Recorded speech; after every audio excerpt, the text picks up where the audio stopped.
Hello everyone, कैसे हो आप सब। मैं निकुंज जरीवाला एक बार फिर से आपका स्वागत करता हूं आपके अपने YouTube channel magnetic science institute पे। चलिए बच्चों, यूनिट एंड मेजरमेंट चैप्टर का सबसे इंपॉर्टेंट और आखिरी पार्ट हमें करना है, जो क्या है अबाउट द डायमेंशंस। ओके, तो किसी भी फिजिकल क्वांटिटी का नेचर जो है ना, वो हमें पता चलता है उसके डायमेंशन से, राइट। तो चलिए पहले ये सीखते हैं बच्चों के डायमेंशन क्या है। तो हमें पता है बच्चों के एसआई यूनिट सिस्टम के अंदर 7 जो क्वांटिटी है ना, उसे हम फंडामेंटल क्वांटिटी कहते हैं, या उसे हम कहते हैं बच्चों बेस क्वांटिटीज, राइट। और उन बेस क्वांटिटी को हम कंसिडर करते हैं as a base dimensions, right. तो 7 फंडामेंटल क्वांटिटी है, तो उसके रिलेटेड आपको 7 मिलने हैं बच्चों बेस डायमेंशन। और बाकी सारी फिजिकल क्वांटिटी को आप इन बेस क्वांटिटी के पावर के फॉर्म में एक्सप्रेस करा सकते हो। तो देखिए बच्चों, कहने का मतलब क्या है वो। तो हम यहां पे लिखेंगे बच्चों के इन एसआई system there are 7 base quantities, okay, and all other physical quantities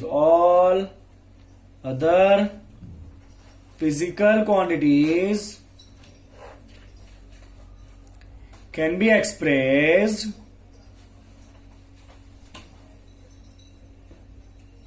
in terms of these base quantities, right? Okay, तो पहले बच्चों जो डायमेंशन है ना, तो उसके हम लिखेंगे बच्चों, डायमेंशन को हम लिखते हैं ब्रैकेट से, in the form of bracket, right. तो जो 7 बेस क्वांटिटी है उनके डायमेंशन पहले लिख देते हैं बच्चों। जो लेंथ है, लेंथ को हम लिखते हैं बच्चों एल। क्या लिखते हैं? लेंथ को हम एल लिखते हैं, ओके। टाइम को हम लिखते हैं बच्चों टी, कैपिटल टी। मास को हम लिखते हैं बच्चों कैपिटल एम, राइट। टेम्परेचर को हम लिखते हैं बच्चों कैपिटल के, दैट इज केल्विन, फाइन। उसके बाद आता है बच्चों आपका करंट। तो करंट को हम लिखते हैं बच्चों ए फॉर एम्पियर, ओके। उसके बाद आता है अमाउंट ऑफ सब्सटेंस। तो अमाउंट ऑफ सब्सटेंस क्या होता है बच्चों? मोल उसका यूनिट है, आपने एसआई सिस्टम में पढ़ा ही होगा ये। तो जो अमाउंट ऑफ सब्सटेंस है बच्चों, उसको हम लिखते हैं मोल, राइट। चलिए, मोल के बाद बच्चों नेक्स्ट और आखिरी है आपका इंटेंसिटी ऑफ द लाइट। याद है ना आपको ये सारे? Intensity of the light, right. तो इंटेंसिटी ऑफ लाइट को हम लिखते हैं बच्चे स्मॉल सी डी। अब बाकी सारी जो फिजिकल क्वांटिटी, ये सारे बेस क्वांटिटी है आपके, तो बाकी जो फिजिकल क्वांटिटी है उसको हम इन सारे के पावर के फॉर्म में एक्सप्रेस करेंगे, राइट। तो मैं यहां पे लिख रहा हूं बच्चों के कोई फिजिकल क्वांटिटी है suppose, okay, and let me give this physical quantity symbol as x, whatever it can be। और ये जो आपका x है बच्चों फिजिकल क्वांटिटी, उसके अंदर जो मास है सपोज उसका a पावर है, लेंथ है उसका b पावर है, और जो टाइम है उसका c पावर है सपोज, राइट। तो समझिए बच्चों, यहां पे बेस क्वांटिटी के जितने जितने पावर लगे हैं ना, उस पावर को हम कहते हैं बच्चों डायमेंशन।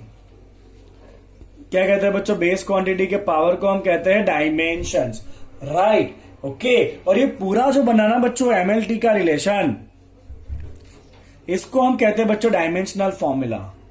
क्या कहते हैं बच्चों? उसको हम डायमेंशनल फॉर्मूला।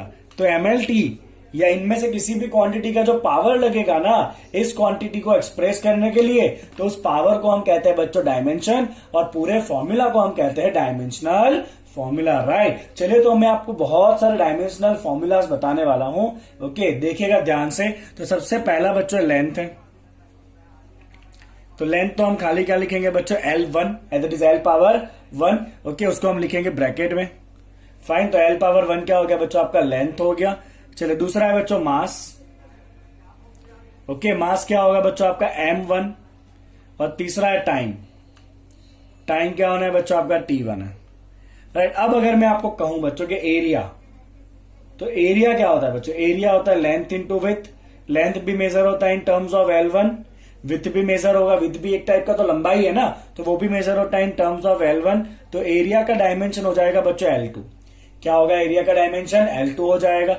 चलिए, अगर मैं पूछूं बच्चों आपको वॉल्यूम, राइट, तो वॉल्यूम क्या होता है? Length into with into height. तीनों के तीनों जो है वो एक टाइप के लेंथ ही है, तो हर जगह पे L1 L1 L1, तो जो आपका वॉल्यूम है बच्चों उसका डायमेंशन फॉर्मूला क्या हो जाएगा, एल क्यूब हो जाएगा। राइट, चलिए अगर मैं आपको कहूं बच्चों डेंसिटी, चलिए तो बताइए डेंसिटी क्या होता है बच्चों। डेंसिटी होता है आपका मास बाय वॉल्यूम, है कि नहीं। तो मास बाय वॉल्यूम का मतलब है बच्चों, मास क्या होता है, देखिए ऊपर m1 और वॉल्यूम क्या है आपका एल क्यूब। तो ये क्या हो गया बच्चों आपका m1, एल ऊपर आएगा तो -3 और t नहीं है मतलब t0। तो ये किसका डायमेंशन हो गया बच्चों, डेंसिटी का डायमेंशन हो गया। इतना समझ में आ रहा है आपको किस तरह डिराइव करने हैं हमें। ओके चलिए बच्चों, इसके बाद हम देखते हैं डेंसिटी के बाद अगर हम देखें बच्चों वेलोसिटी, है ना। चलिए कौन सा नंबर पे आया, वेलोसिटी आया 7 नंबर के ऊपर। चलिए तो वेलोसिटी का क्या होगा बच्चों, वेलोसिटी होता है आपका डिस्टेंस कवर पर यूनिट टाइम। यस और नो, डिस्टेंस मतलब एक टाइप का लेंथ होगा दैट इज L1, टाइम मतलब T1। तो ये क्या हो जाएगा बच्चों, मास नहीं है मतलब m0, L1 टाइम ऊपर आएगा तो T-1। तो ये हो गया वेलोसिटी का डायमेंशन।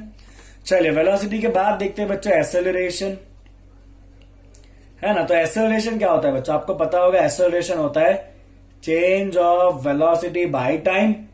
यस और नो। ओके चलिए वेलोसिटी का डायमेंशन ये रहा बच्चों m0, L1 T-1।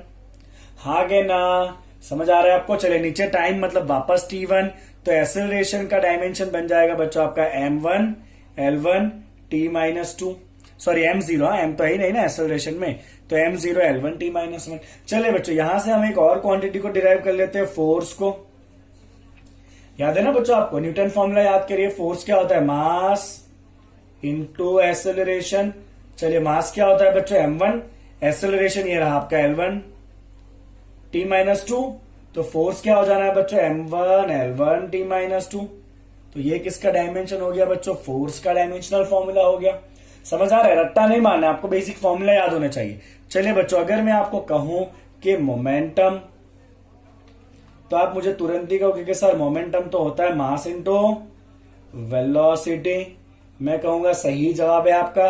तो मास क्या होता है बच्चों m1, अभी हमने वेलोसिटी लिखा बच्चों L1 T-1, तो मोमेंटम क्या होता है m1 L1 T-1 हो जाएगा। राइट, ये किसका डायमेंशन है बच्चों, P मोमेंटम का।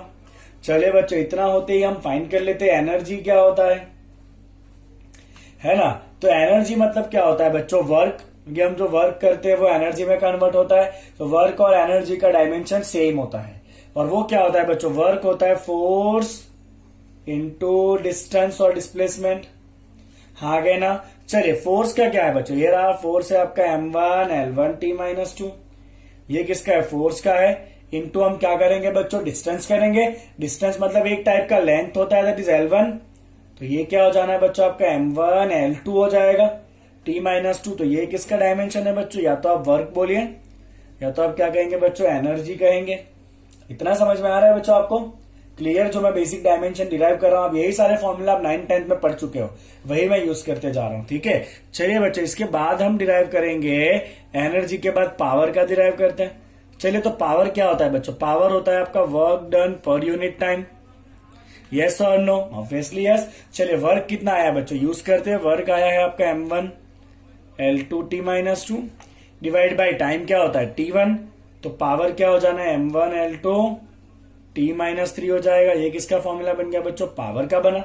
चलिए इसी तरह से मैं एक और डिराइव कर सकता हूं बच्चों, प्रेशर, है ना। तो प्रेशर होता है बच्चों फोर्स पर यूनिट एरिया। होता है कि नहीं होता है, ऑब्वियसली होता है। चलिए फोर्स का कितना है बच्चों, m1 L1 T-2। देखिए यहाँ पे ये रहा force divide by area. Area क्या होता है बच्चों, L2, अभी हमने आगे डिराइव किया। तो प्रेशर क्या हो जाएगा, m1 L-1 T-2। तो ये हो गया आपका dimensional formula of the pressure. समझ आ रहा है बच्चों आपको किस तरह से एक 1 by 1 हम फॉर्मूला से डिराइव कर, रटना नहीं है हमें, फॉर्मूला से क्या करना है बच्चों, इनको डिराइव कर लेना है। ओके चलिए बच्चों अब बात करते हैं what about the solid angle. Okay या पहले उसके पहले देख लेते हैं बच्चों, चलिए प्लेन एंगल थीटा। तो बच्चों आपको याद होना चाहिए प्लेन एंगल क्या होता है, थीटा होता है आर्क बाय रेडियस। आर्क जो है वो एक टाइप का लेंथ है, रेडियस भी एक टाइप का लेंथ ही होता है। तो ये क्या हो जाएगा आपका m0, L भी उड़ जाएगा T0। तो ये थीटा क्या होता है बच्चों, डायमेंशन लेस होता है। क्या होता है थीटा बच्चों, डायमेंशन लेस होता है। राइट, चलिए सॉलिड एंगल क्या था बच्चों, सॉलिड एंगल ओमेगा था आपका क्या होता है बच्चों, एरिया डिवाइड बाय रेडियस का स्क्वायर, याद है आपको, सप्लीमेंट्री यूनिट्स। चलिए एरिया क्या होता है L2, नीचे रेडियस मतलब L1, उसका करना है आपको स्क्वायर, तो अल्टीमेटली उड़ ही जाने वाला है। तो ये भी क्या हो जाएगा बच्चों, M0 L0 T0। तो आपका जो सॉलिड एंगल है ना वो भी कैसा होता है बच्चों, डायमेंशन लेस होता है। कैसा होता है बच्चों, सॉलिड एंगल भी डायमेंशन लेस होता है। इतना समझ में आ रहा है बच्चों आपको, ठीक है ना। चलिए बच्चों, तो कुछ ऐसे डायमेंशन आपको डिराइव करने जो अभी तक आपने नहीं पढ़े हैं 9th या 10th स्टैंडर्ड में, राइट। ओके, तो अभी मैं आपको ये जो डायमेंशन कराने वाला हूं ना, उसका मैं आपके छोटे छोटे फॉर्मूलाज दूंगा, आपको उसको याद करने की ट्राई करनी है। बिकॉज जब हम डायमेंशन एनालिसिस का एप्लीकेशन देखेंगे ना इस चैप्टर में, तो आपको वो डायमेंशन को यूज करना पड़ेगा, तो आपको वो काम आएगा, राइट। और बाकी जितनी भी क्वांटिटी है वो आपको through out the 2 years physics के अंदर पढ़नी है वैसे भी। ओके, तो इस चैप्टर के लिए जितनी क्वांटिटीज काम की मैंने सारे यहाँ पे इंक्लूड कर ली है। ओके, चलिए बच्चों, सरफेस टेंशन क्या होता है, फ्लूइड चैप्टर के रिलेटेड ये आपका फॉर्मूला है। तो सरफेस टेंशन होता है बच्चों फोर्स बाय लेंथ। अब यहाँ पे फोर्स का डायमेंशन रखिए बच्चों M1 L1 T-2। लेंथ क्या होता है बच्चों L1 L1 L1 कट हो जाएगा, तो सरफेस टेंशन क्या होता है बच्चों M1 L0 T-2, राइट। क्या होता है surface tension M1 L0 T-2। चलिए कोएफिशिएंट ऑफ विस्कोसिटी, किसी भी के बारे में अभी मैं डिटेल में आपको नहीं बताने वाला हूं, बिकॉज अभी हमें खाली फॉर्मूला काम का है, क्वांटिटी नहीं। क्वांटिटी जब चैप्टर में आएगा तब हम पढ़ेंगे। चलिए कोएफिशिएंट ऑफ विस्कोसिटी, इसको जोड़ने वाला फॉर्मूला है बच्चों, force is equal to mu into a into delta v by delta x. Okay, चलिए अब सब चीजों का क्वांटिटी रखते हैं। फोर्स क्या होता है बच्चों, फोर्स होता है M1 L1 T-2। म्यू हमें फाइंड करना है विस्कोसिटी। चलिए एरिया होता है आपका L2। We for velocity, velocity होता है बच्चों L1 T-1। मैं आगे से ये फॉर्मूला रख रहा हूं। और ये डेल्टा एक्स जो है ना बच्चों, ये है डिस्टेंस बिटवीन द 2 लेयर्स। तो डिस्टेंस मतलब क्या होगा बच्चों, ये L1 ही होगा आपका। चलिए L1 L1 यहां से कट हो गया। ओके, सिंप्लीफाई करें बच्चों। चलिए म्यू इक्वल टू M1, यहां पे L1 है, ये L2 नीचे आएगा, कट होगा तो कितना बचेगा, L-1 बचेगा। चलिए T-1 यहां से नीचे आएगा, तो T-2 बाई -1 पावर ऊपर आएगा, कितना बचेगा यहाँ पे, T-1 बचेगा। तो जो कोएफिशिएंट ऑफ विस्कोसिटी है बच्चों, उसका डायमेंशन क्या है, M1 L-1 T-1 है। चलिए मॉड्यूलस ऑफ इलास्टिसिटी, इसे करने से पहले हम करेंगे स्ट्रेस और स्ट्रेन। तो स्ट्रेस होता है बच्चों फोर्स बाय एरिया, इसके बारे में आप पढ़ने वाले हो, about the mechanical property of solid का चैप्टर है 11th में। चलिए फोर्स है बच्चों आपका M1 L1 T-2 और एरिया होता है L2। तो स्ट्रेस का डायमेंशन क्या हो जाना है बच्चों, M1 L-1 T-2। चलिए स्ट्रेन का मतलब क्या होता है, स्ट्रेन का मतलब होता है बच्चों change of length by original length, या change of dimension by original dimension. Okay, जब हम किसी भी ऑब्जेक्ट को फोर्स लगाते हैं तो उसका कितना डायमेंशन चेंज हुआ, डिवाइड बाय ओरिजिनल डायमेंशन, उसको कहते हैं हम स्ट्रेन। चलिए चेंज ऑफ लेंथ मतलब L1, नीचे भी लेंथ है L1, तो स्ट्रेन होता है बच्चों M0 L0 T0 dimension less. Okay, तो यहां पे आ जाइए बच्चों। चलिए मॉड्यूलस ऑफ इलास्टिसिटी जो है ना, this modulus of elasticity is what, stress by strain. Okay, चलिए स्ट्रेस का डायमेंशन रखिए बच्चों M1, आप ध्यान से देखो ना, तो स्ट्रेस का dimension same to same pressure जैसा है। ओके, चलिए यहाँ पे स्ट्रेन तो डायमेंशन ही नहीं है, देखिए आप आगे। तो मॉड्यूलस का भी क्या होगा बच्चों, M1 L-1 T-2। यहाँ पे 3 अलग अलग मॉड्यूलस आते हैं, modulus of elasticity, young modulus and bulk modulus, आप आगे पढ़ने वाले हो सब कुछ ही। चलिए बच्चों टॉर्क क्या होता है, टॉर्क का सिंबल होता है टॉ, और ये टॉर्क होता है बच्चों फोर्स इंटू डिस्टेंस। अभी आप इतना याद रखिए, खाली डिस्टेंस कौन सा है उससे कोई मतलब अभी नहीं है, रोटेशन मोशन जब पढ़ेंगे तब इसके बारे में सीखेंगे। तो टॉर्क होता है बच्चों फोर्स इंटू डिस्टेंस। चलिए फोर्स होता है आपका M1 L1 T-2 और डिस्टेंस होता है L1। तो ये हो गया बच्चों आपका M1 L2 T-2। ये जो है ना वो सेम टू सेम बच्चों आप देखो ना, तो एनर्जी जैसा है M1 L2 T-2 और वर्क जैसा, राइट। चलिए एंगुलर मोमेंटम क्या होता है बच्चों, एंगुलर मोमेंटम का सिंबल है L। तो एंगुलर मोमेंटम होता है लीनियर मोमेंटम इंटू डिस्टेंस। तो लीनियर मोमेंटम क्या होता है बच्चों, M1 L1 T-1, देखिए आप मास इंटू वेलोसिटी, और एंगुलर मोमेंटम का एक और L1 जोड़ा, तो L कितना हो गया है बच्चों, M1 L2 T-1, ये किसका डायमेंशन हुआ, एंगुलर मोमेंटम का हो गया। क्लियर बच्चों, इतने जो नए हमने क्वांटिटीज पढ़े वो, ठीक है। चलिए बच्चों आगे बढ़ते हैं यहां से। अब फ्रीक्वेंसी क्या होगा, हाँ ये आपको पता होगा बच्चों कि फ्रीक्वेंसी होता है 1 by time period is T1। तो फ्रीक्वेंसी हो जाएगा बच्चों आपका M0 L0 T-1। जब हम न्यूमेरिकल करेंगे ना तब आपको फटाफट ये डायमेंशन याद आने चाहिए। ओके, चलिए बच्चों हीट, तो जो हीट है ना यहाँ पे थर्मल के रिलेटेड कुछ पर्टिकुलर फॉर्मूलाज है और उसका डायमेंशन है। तो हीट जो है ना वो और कुछ नहीं है बच्चों, एक टाइप का एनर्जी है। क्या होता है बच्चों, हीट जो है वो एक टाइप का एनर्जी है जो टेम्परेचर डिफरेंस की वजह से ट्रांसफर होता है एक बॉडी से दूसरी बॉडी के बीच में। तो एनर्जी तो अभी हमने लिखा बच्चों आगे m1l2t-2। आप ये फोर्स और एनर्जी को ध्यान रखिएगा, बार बार आएगा। फोर्स है m1l1t-2, एनर्जी है m1l2t-2। ओके, चले बच्चों स्पेसिफिक हीट। तो ये स्पेसिफिक हीट क्या होता है बच्चों, स्पेसिफिक हीट होता है heat per unit mass per unit change of temperature. Heat per unit mass per unit change of temperature, ये होता है स्पेसिफिक हीट। इसके बारे में भी 11th स्टैंडर्ड में ही हमें पढ़ना है। चलिए हीट का क्या है बच्चों, m1l2t-2, मास का क्या है बच्चों m1, और टेम्परेचर लेंगे केल्विन में K1। m1 कट हो जाएगा, m0l2t-2 K-1। चलिए ये किसका डायमेंशन हो गया बच्चों, स्पेसिफिक हीट का डायमेंशन हो गया C का। हीट सॉरी थर्मल कैपेसिटी है, इसको हीट कैपेसिटी भी कहते हैं। तो बच्चों हीट कैपेसिटी होता है capital C is nothing but heat by mass. यहां पे नीचे टेम्परेचर डिफरेंस नहीं आता है, हीट बाय मास। चलिए हीट क्या होता है बच्चों, तो हीट होता है आपका again m1l2t-2 divide by mass is m1 cut, तो ये हो जाएगा आपका l2t-2 एंड m0 आप लिख देना खुद से। अगर मैं आपको अभी सारी क्वांटिटी एक्सप्रेस करने जाऊंगा ना बच्चों, का सारी क्वांटिटी अगर मैं आपको एक्सप्लेन करूंगा ना तो आपके दिमाग पे बहुत ज्यादा जोर पड़ेगा, आपको पूरा फिजिक्स ऐसा लगेगा कि एक साथ में समझ लेना है। बट अभी ऐसा हमें कुछ करना नहीं है, स्टेप बाय स्टेप सीखेंगे। अभी जो काम का है वो डायमेंशन, तो उसी पे अभी हम काम करेंगे। बाकी सब जब चैप्टर में आएंगे तब सीखते रहेंगे साथ साथ में। चलिए लेटेंट हीट क्या होता है बच्चों, तो लेटेंट हीट होता है बच्चों heat by mass, that is Q is heat by मास।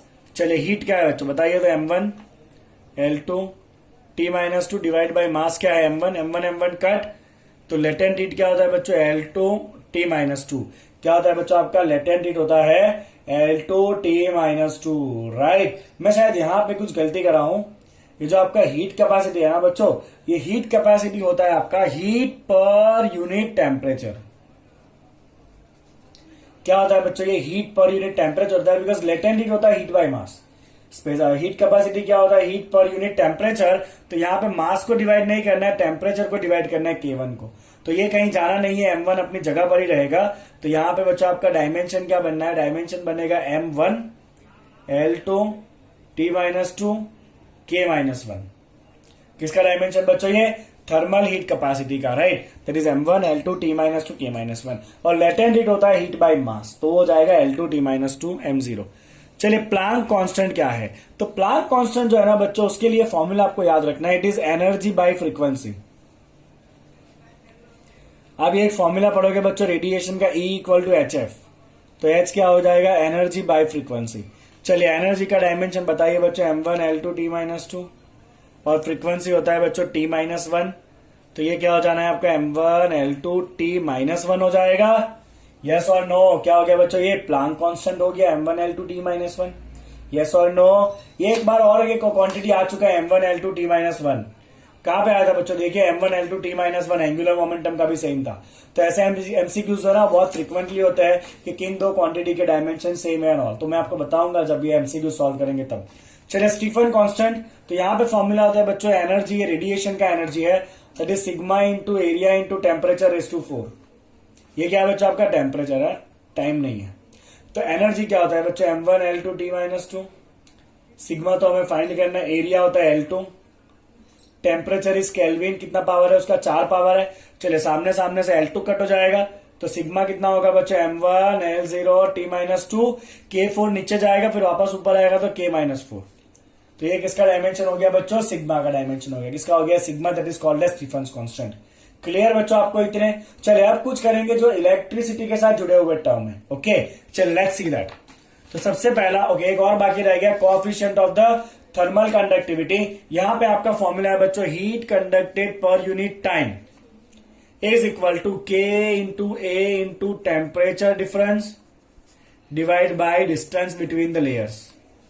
ये हम पढ़ने वाले हैं हीट ट्रांसफर चैप्टर के अंदर, 11th स्टैंडर्ड का ही चैप्टर है ये। ओके चलिए बच्चों हीट क्या होता है m1l2t-2, नीचे टाइम है दैट इज t1, के हमें फाइंड करना है, एरिया होता है L2, टेम्परेचर का डिफरेंस मतलब केल्विन पावर 1, ये है distance between the layers that is L1।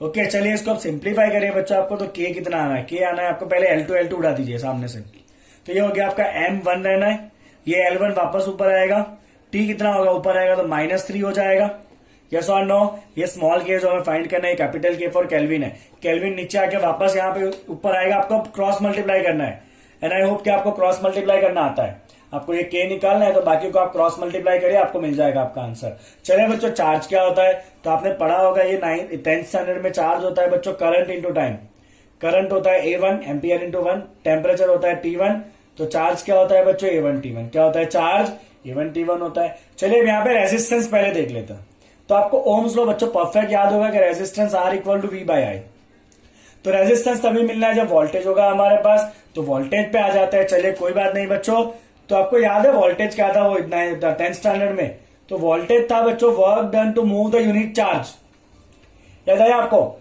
Voltage था आपका work done to move the unit charge from one point to other point, it is work done by charge, right. तो work done क्या होता है बच्चों M1 L2 T-2 divide by charge, charge ये रहा ऊपर A1 T1, तो potential का बच्चों डायमेंशनल फॉर्मूला बनेगा V is equal to M1 L2 T-3 A-1, very important. चलिए इस पोटेंशियल को यहां पे यूज कर लेते हैं रेजिस्टेंस में, M1 L2 T-3 A-1 divide by current, current मतलब A1, तो रेजिस्टेंस हो जाना है बच्चों M1 L2 T-3 A-2, क्या हो जाएगा बच्चों ये M1 L2 T-3 A-2, right. चलिए अब एक और दो टर्म बचे हुए आखिरी दो, दैट इज द कैपेसिटेंस। तो कैपेसिटेंस का फॉर्मूला है बच्चों C equal to Q by V, 12th standard में आएगा ये इलेक्ट्रोस्टैटिक में, C equal to Q by V। चलिए बच्चों Q का फॉर्मूला क्या है, तो Q is the charge that is A1 T1, okay. और जो आपका बच्चों वोल्टेज है, वोल्टेज का फॉर्मूला ये रहा M1 L2 T-3 A-1, चलिए ऊपर आएगा तो M-1 होगा, L-2 होगा, T+3+1, 3+1 कितना हो जाएगा T पावर 4, A पावर कितना होगा 1 और एक -1 ऊपर आएगा, 1 + 1 कितना हो जाएगा बच्चों 2, तो कैपेसिटेंस का फॉर्मूला हो जाएगा M-1 L-2 T4A2, ऐसा क्लियर। चलिए बच्चों अब बचा इंडक्टेंस, तो इंडक्टेंस क्या होता है, तो यहाँ पर फॉर्मूला दे रहा हूं यहाँ पे आपको कि वोल्टेज होता है बच्चों इंडक्टेंस इनटू चेंज ऑफ, जब ये फॉर्मूला नहीं करना, इससे थोड़ा आपका फॉर्मूला कॉम्प्लिकेटेड हो जाएगा।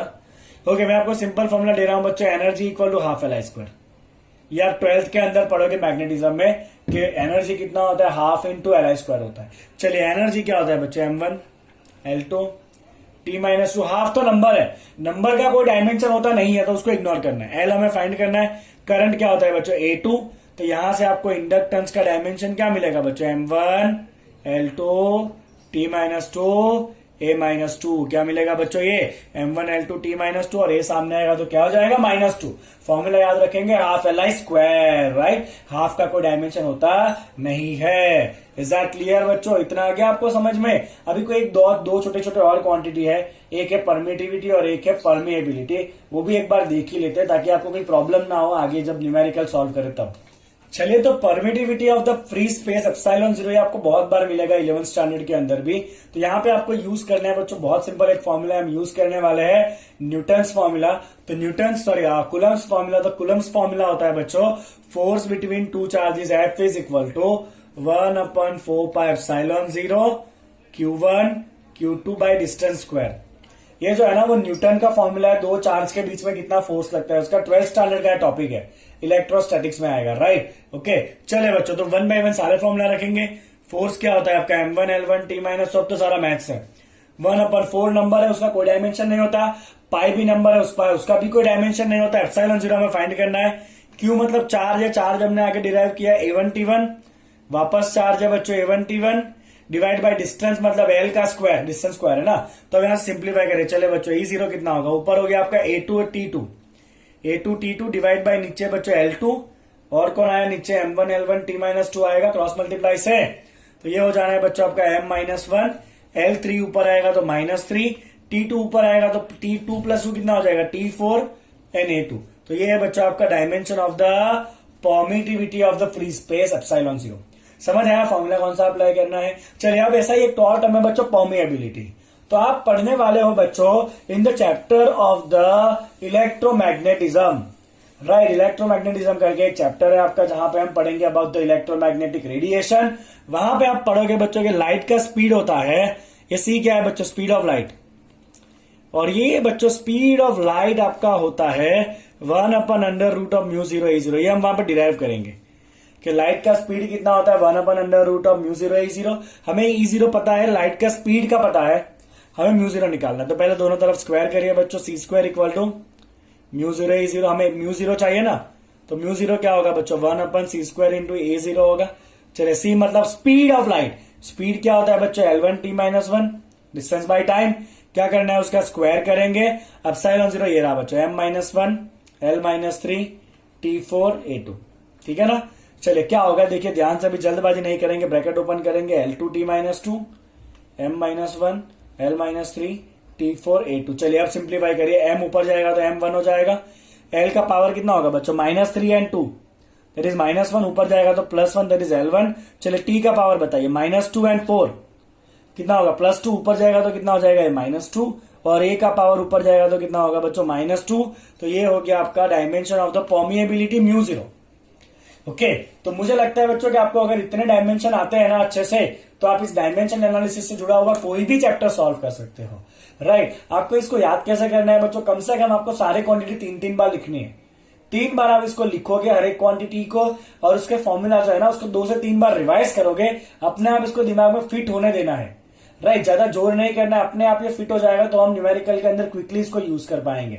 अब बच्चों यहाँ पे ये लेक्चर तो हम कंप्लीट कर लेते हैं, जब नेक्स्ट लेक्चर करेंगे ना तो हम ये सीखेंगे कि डायमेंशन एनालिसिस कहाँ पे यूज होता है, राइट। ओके चलिए बच्चों, तो आपको 3 काम करने हैं, लाइक, सब्सक्राइब बटन, और क्या करना है दोस्तों के साथ इसको शेयर करना है, और ज्यादा से ज्यादा लोगों को अपने साथ जोड़ना है।